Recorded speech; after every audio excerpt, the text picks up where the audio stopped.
এবার দেখা যাক। আচ্ছা, a প্লাস বি হোল স্কয়ারের ফর্মুলা কি আছে? Square plus 2ab plus B square, তাই তো? আবার সেম ভাবে আরেকটা ফর্মুলা কি আছে এখানে? a minus B whole square, তাই তো? একটা প্লাস বির একটা মাইনাস, এখানে আসবে square minus 2ab plus B square. বুঝতে পারলি? প্লাসের ফর্মুলাটা এই জায়গায় প্লাস আছে, আর মাইনাসের ফর্মুলা কি আছে? এই জায়গায় মাইনাস আছে। দেখ, এবার আমাদের অঙ্ক করতে বলছে।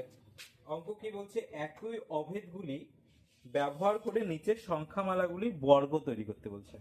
কি আছে 1 নম্বর প্রশ্ন? 8 এ 5x মাইনাস 2y। তো এটাকে যদি আমরা ফর্মুলায় ফেলাই তাহলে কোনটা? প্লাসের ফর্মুলা আসবে না মাইনাসের ফর্মুলা আসবে?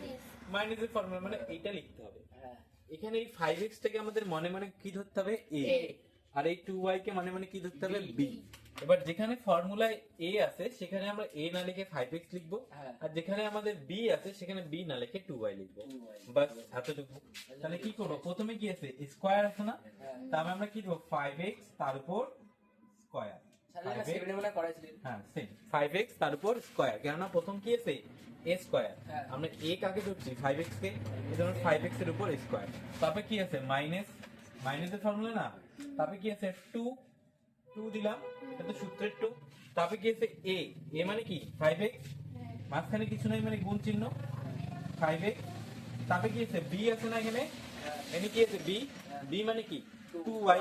তারপরে আমরা লিখবো 2y। এই ফোটাটার মানে কি? গুণ, তাই না? তারপরে কি আছে? প্লাস, আমরা দিলাম প্লাস। তারপরে কি আছে এখানে? b square. তাহলে আমরা কি করব? 2y দেব, তার উপর স্কয়ার দিব। বুঝতে পারলি এতটুকু? এটুকু কোনো সমস্যা না। ফর্মুলাটা যেমন ছিল আমরা সেম ভাবে লিখলাম। এবার কি করব? সলভ করব।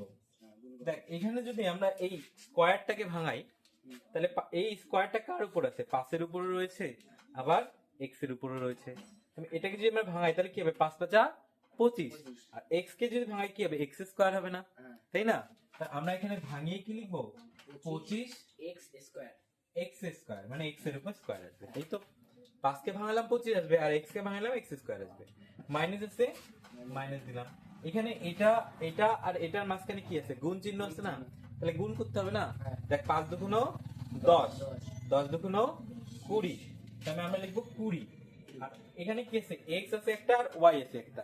আমরা কি লিখবো তাহলে? x লিখবো একটা, y লিখবো একটা। তাহলে কি হলো? 20xy, 20xy। তারপরে কি আছে? প্লাস, প্লাস চিহ্ন। এবার এটাকে যদি ভাঙাই 2 দুগুণ কত হবে?